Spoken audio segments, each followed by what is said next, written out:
Po naman, matatandaan po ni Pulong Marcos Jr. na noong nag-briefing ako about sa PFP, nag-offer po ako ng volunteer support for sa kanya. Sapagkat kami po ng mga libo-libong mga Muslim ay tinulungan po ng kanyang imam ama na makaaral po ng libre. At nagpapasalamat kami kahit marami po kami mga mahihirap na mga mamayan Moro na nakatapos mag-aral at medyo masensyo ang buhay. Yun po, ang offer ko sa kanya, kung tatakbo po siyang Pangulo, ay magpo-volunteer po ako bilang kabayaran po doon sa kanyang tulong po ng kanyang ama. At sabi ko pa nga, wala nga yung tatay po ninyo para magpasalamat ako, personally ako. Pero through sa'yo, ipaabot ko na lang aking pasasalamat at malaki po ang naitulong ng kanyang imaong ama.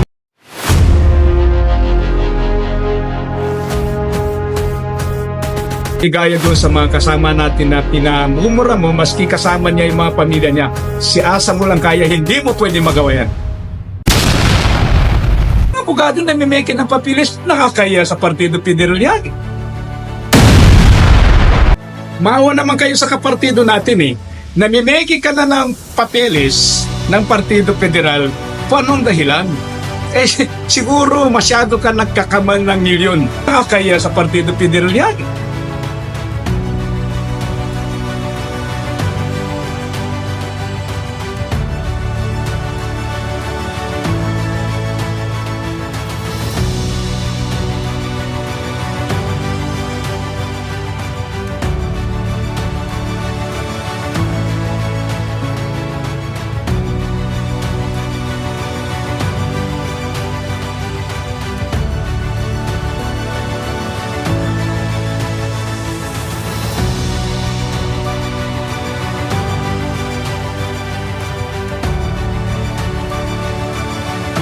Maawa naman kayo sa kapartido natin eh. Namimeke ka na ng papeles ng Partido Federal, paanong dahilan? Siguro masyado ka nagkakamal ng milyon sa partido. Kaya Sir, ma-interrupt kita ng konti. No? Ayun, napakaganda ng binitawan mong salita. So ito, gusto lang natin linawin ng konti sa ating mga kapwa kapartido, yung mga lalo na yung mga nasa baba, no? Na hindi naman masyadong nakakasalamuha sa ating mga kasamahan, lalo na sa inyo bilang mga opisyal ng Partido Federal. Yun nga. So, ibig sabihin, ito po pala parang sinasabi nung sa akin pakiwari, yung pagbitaw nyo ng salita, ito ay bogus. Ganun po ba yun? of course, kasi nandito po sa saligang batas ng Partido Federal, anuman pagbabago, anuman mga amendments, dapat po idaan ko yan sa democraticong procedure. Ano? Dapat idaan po yan sa convention o kaya General Assembly at i-adapt. Ngayon po, para sa kaalaman po ng ating mga kawawang mga miyembro doon sa ilalim sa grassroots, ang ginawa po ni Tony Briones ay pineke po niya yung Constitution ng bylaws at yan po ay sinabmit niya po nun sa COMELEC. Una niya pong sinabmit yan noong pong April 7, 2022 at inulit po niyan nung may kaso po silang omnibus petition doon sa COMELEC noong pong June 4, 2024. So dalawang po beses po niya ginamit ang taking dokumento na ito para sa kanilang pansariling kapakanan. Kapakanan siguro ng kanilang bulsa. Siguro nagkakamal kayo ng milyon eh. Nabanggit doon na 10 milyon. O, ako may affidavit ako, Atty. Briones. Kayo ay tumanggap ng 10 milyon allegedly para sa reimbursement ng Partido Federal ng Pilipinas. Mali po yan mga kaibigan kasi kami po gumastos. In the case of Mindanao, kami po lahat gumastos sa Partido Federal ng Pilipinas. Sarili po namin pera. Milyon po yung ginastos namin, pagod, sakripisyo. Di ba? Any piso, wala kayong binigay sa partido eh. O di ba? Corruption yan. O, ang partido, hindi itinatag para yumaman ang ating ilang mga opisyal. Ang partido ay itinatag upang isa katuparan ang mithiin ng mga ordinaryong mga membro at opisyalis ng Partido Federal ng Pilipinas. Hindi po ito nangyari. Kayo lang ang nagkaman ng milyon. So, abangan mo yan, Atty. Briones. Sir, linawin lang natin, no? Ito ay hindi panunumbat o paniningil ng utang na loob sa ating sinuportahan na mahal na presidente. At lilinawin din natin sa ating mga kapartido na hindi porket nagkakaganito kayo ng kabilang grupo ng partido ay ito ay labanan or tinatawag na porket nireklamo niyo sila dahil ito ay may mga kailangang bagay na itama dahil meron silang di umano ginawang mali sa partido. Pero lilinawin at uulitin ko, ito ay hindi panunumbat sa ating mahal na Pangulo dahil siyempre yan ay sinuportahan natin ng buong buo, sakripisyo, dugo at pawis, gastos, pero until now nakasuporta pa rin tayo. Yun sir, message nyo na lang tungkol dito para sa ating mga kapartido at maintindihan din, just in case na marinig o mapanood ng ating mahal na Pangulong Bongbong Marcos, no? At para at least malinawan din niya sa mga nangyayari. Maraming salamat. Unang-una po, kami po ay nagpapasalamat at kahit pa paano, nagbunga po yung amin pong sakripisyo sa tulong para po mahalal ang ating Pangulong Ferdinand Marcos Jr. noong pong May 2022. Para sa kaalaman po ng lahat, ako po ay atasan mag-brief o magbigay background sa ating Pangulong BBM noong pong July 2021. So ikaw yung nag-orient sir kay PBBM? Ako nag-orient po para sasani po siya sa Partido Federal ng Pilipinas. Na noon po ay isa po siyang dating senador at nagbabalak po siyang kumandidatong Pangulo. At napili po niyang aniban ng partido. Subalit bago siya aanib sa partido, gusto niya po magkaroon ng paliwanag kung ano ba ang katayuan ng Partido Federal, ano ang mission vision ng Partido Federal ng Pilipinas. At sa awa naman sa tulong ni mahal na Allah, tayo naman naitawid natin at naipaliwanag na mabuti kay Pangulong Marcos ng Partido Federal ng Pilipinas. At yun po ang nagbigay daan sa kanya at umanib sa Partido Federal. Kung naman, matatandaan po ni Pangulong Marcos Jr. na noong pong nag-briefing ako about sa PFP, nag-offer po ako ng volunteer support for sa kanya. Sapagkat kami po, ng mga libo-libo mga Muslim, ay tinulungan po ng kanyang imam ama na makaaral po ng libre. At nagpapasalamat kami kahit marami po kami mga mahihirap na mga mamayang moro na nakatapos mag-aral at medyo masensyo ang buhay. Yun po, ang offer ko sa kanya, kung tatakbo po siyang Pangulo, ay mag-volunteer po ako bilang kabayaran po doon sa kanyang tulong po ng kanyang ama. At sabi ko pa nga, wala nga yung tatay po ninyo para magpasalamat ako, personally ako.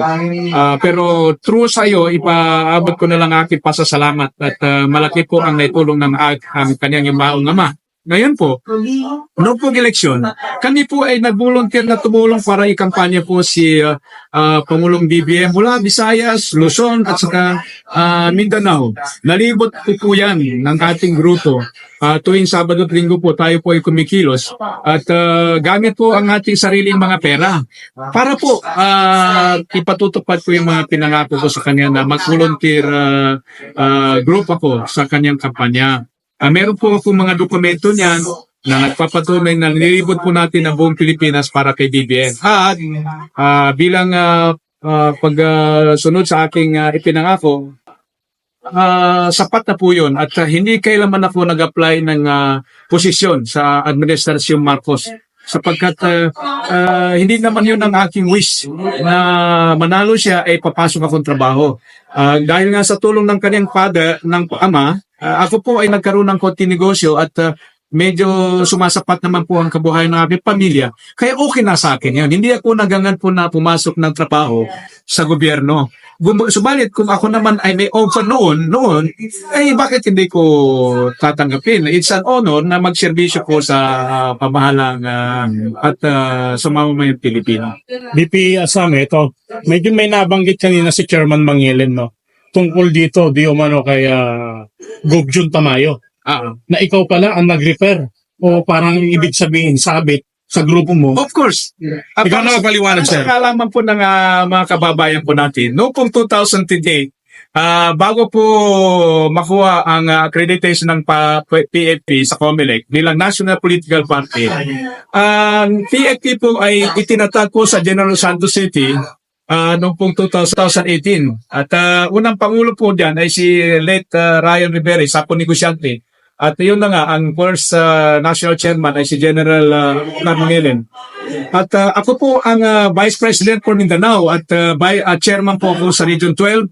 Chairman po rin ako sa General Santos City. Ganun po karami ang posisyon ko diyan sa Partido Federal ng Pilipinas na bigla ko tinanggal ni Atty. Briones na walang democratic process. Diktador si Atty. Briones na nakakaya kayo, Atty. Briones, ganito lang kayo sumagot. Ako, hindi ako abogado, pero anyway, pagdating naman doon kay Governor Tamayo, totoo po yan. Noong pong 2018, tinanggal po siya sa partido PDP Laban. At tama-tama po naman na siya po ay mag-aspire kumandidatong gobernador ng South Cotabato. Dumating po sa aking kaalaman na tinanggal po siya sa PDP Laban. Kung kaya't sa pamamagitan po ni Councilor Oscar Pagunsan at Councilor Remilian, ang aking kaibigan si Habib Samad at si the late Emer Chu at si Kapitan John Garcia ng Surala. Sila po ang aking inutusan upang kausapin si Governor Tamayo, noon ay Mayor ng Tupi, South Cotabato, si Mayor Tamayo, upang umanit sa Partido Federal ng Pilipinas. At unang-una ay nag-hesitant o kaya ay hindi siya nag-commit sa ating paanyaya. Kasi sabi niya, baguhang partido ang PFP at bagamat national political party na po ito. And then, after a while, nung wala siya siguro makita magandang partido at magamit ng kaunan niya, umani po siya sa partido. At noong pong binalang kasi ito Partido Federal, PFP na to, nixing ko po hindi gumastos si Governor Tamayo. Wala po siya na itulong dito na niskusing. Ang tumulong po sa akin nung itinatag po ang Partido Federal ay si TESDA Secretary Suharto Teng Mangudadato at ang kanya pong ama, si Governor Sultan Pax Mangudadato, sila po ay nag-offer ng libre, pagkain libre upang magkaroon po kami ng first General Assembly ng PAP at doon po ginanap sa Isulans Provincial Gymnasium noong pong September 17, 2018. So yun po ang mga tumulong sa akin. Si Governor Tamayo na aking kinalinga, sinagip. Siya po ay gusto niya akong sipahin sa Partido Federal ng Pilipinas. Tama, hindi po tama yan kaibigan Governor June. Marunong po tayo lumingon sa ating pinanggalingan. Hindi ako nanunumbat, pero ang sa akin lang, ilagay natin sa tama. Bakit naman mas matapos kitang kalingain, matapos kitang tulungan, nung nasa tugatog ka na, sa langit ka na ng tagumpay, ay pagsisipayin mo na kami mga tumulong sa inyo. Tandaan po ninyo, isa kayong party list, wala kayong kapartido noon, sinagip po kita. At ito po ang ginawa mo sa aming mga tumulong sa iyo. So doon po, tao na hindi marunong limunin sa kanyang gagalingan, malamang hindi na makakarating sa kanyang paruroonan. Yan po ay isang mga kasabihan. Bagamat may naririnig ako, sinasabi niya na kami ay mga peke, kami ay mga renegade at saka nuisance. So ituit po lang po mga kaibigan. Meron kasabihan ang Persian na ang bago mo akusahan ng tao, tingnan mo muna po yung daliri mo kasi 4 o 3 daliri mo nag-aakusa sa iyo. Bakit po? Sinasabihan po kami mga peke, sinasabihan kami mga renegade. Paano naman po kami maging peke?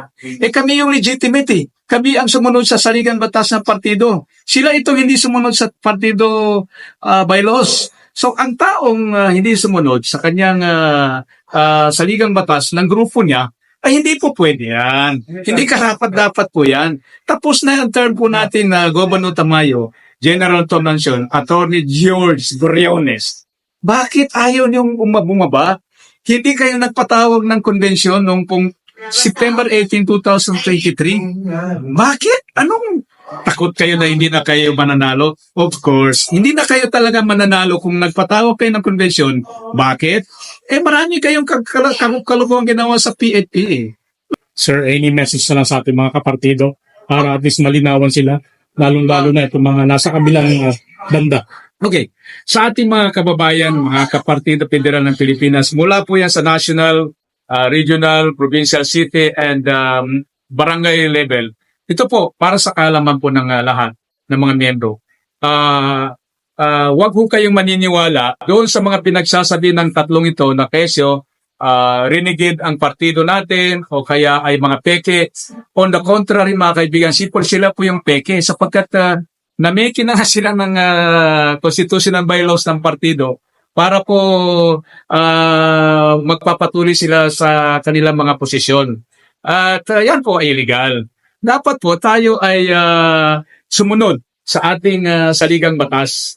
Ang mga kaso po ng isang partido sa mga dedesisyonan po ng Supreme Court, nagdedesisyon po yan sa ayon po sa mga nakasaad sa ating saligang batas. So, sa ating mga kababayan dyan po sa mga grassroots PFP members and officers, mag-ingat po tayo dito sa pinagsasabi ng mga tatlong ito sapagkat sila po ay hindi nagsasabi ng totoo maski sa ating Pangulo at hindi nila sinasabi sa Pangulo at kay Sap Anton Lagdameo na ang kanilang term of office ay expire na. So lahat po ng ginagawa nilang pagte-take out, ultra virus po yan sa termino po ng mga abogado, ng legal term po yan na wala na pong visa sapagkat wala na siyang kapangyarihan eh.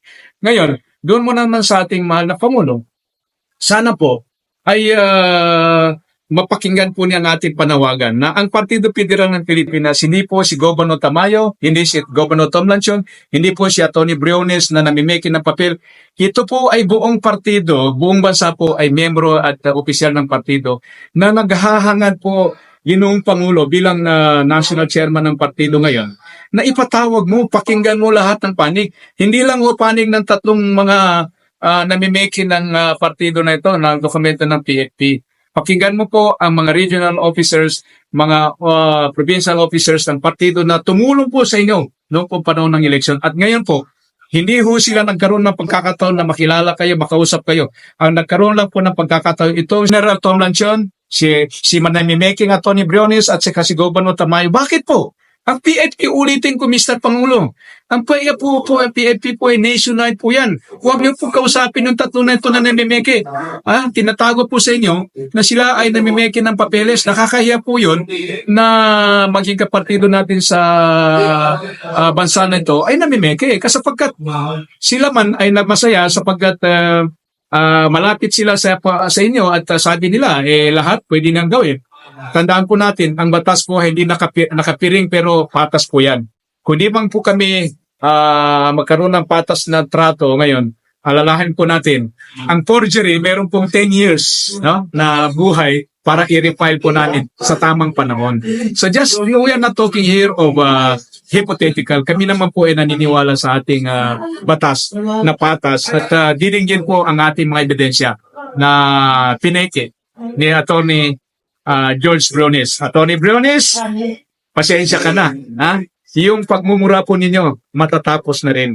At pag hindi kayo suswerte, baka sa kulungan kayo pupulutin. Attorney Briones, so muli, maraming salamat at mabuhay po ang legitimate na Partido Federal ng Pilipinas. Mabuhay rin po ang ating pamahalaan, ang BBM administration.